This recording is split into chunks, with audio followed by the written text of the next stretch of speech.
ৰাভা হাছং স্বায়ত্তশাসিত পৰিষদৰ ২৩ নং খলিহাকুট পৰিষদীয় সমষ্টিৰ হৰিপুৰ সত্ৰৰ অতিথিশালা শুভ উদ্বোধন কৰে মুখ্য কাৰ্যবাহী সদস্য টংকেশ্বৰ ৰাভাই।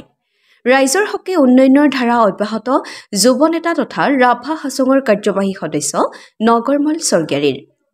ৰাজ্য চৰকাৰৰ দ্বাৰা অনুমোদিত ৰাভা হাছং স্বায়ত্তশাসিত পৰিষদৰ ২৩ নং খলিহাকুট পৰিষদীয় সমষ্টিৰ ৰাভা হাছঙৰ কাৰ্যবাহী সদস্য তথা যুৱ নেতা নগৰমল স্বৰ্গীয়াৰীৰ সমষ্টিৰ ১ নং ডিলিঙাৰ হৰিপুৰত হৰিপুৰ সত্ৰ অতিথিশালা শুভ উদ্বোধন কৰে মুখ্য কাৰ্যবাহী সদস্য টংকেশ্বৰ ৰাভাই।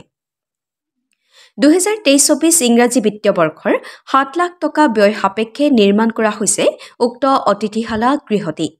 উদ্বোধনী অনুষ্ঠানত ৰাভা হাছং চিফ টংকেশ্বৰ ৰাভা, যুৱ নেতা নগৰমল স্বৰ্গীয়াৰীৰ লগতে উপস্থিত থাকে অঞ্চলবাসীৰ ৰাইজ, যুৱ নেতাগৰাকীৰ শুভাকাংক্ষীসকল।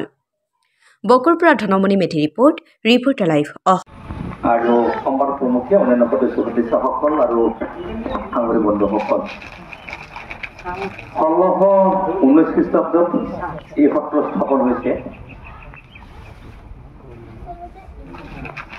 ১৬-১৯ অলপ আগত মই মদন মোহৰ মই সেই দেৱালত গৈ আহিলোঁ। ১৬০৫, ১৬-১৯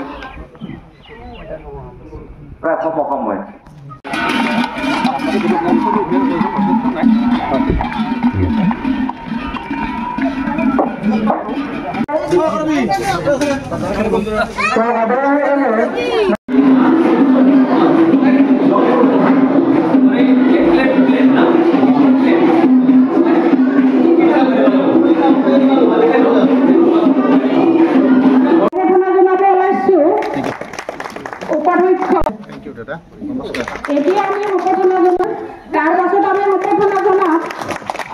মাননীয় আদিত্য ৰাভা ছাৰ তেখেতক কল্পৰাভা ডাঙৰীয়া তেখেতক সম্বৰ্ধনা মঞ্চৰ সদস্য মাননীয়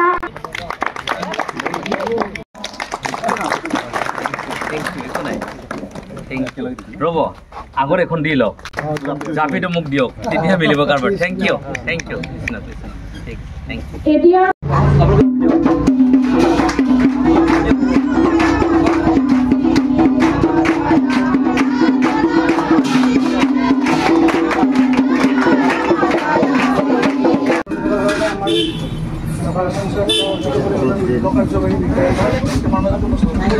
এতিয়া আমি হৰিপুৰৰ পৰা তেখেতক এখন ফুলাম গামোচাৰে সম্বৰ্ধনা জনাবলৈ ওলাইছোঁ।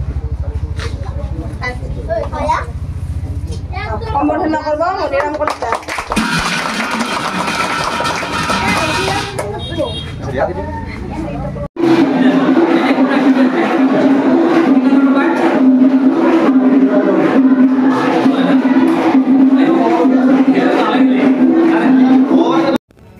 Reporter live.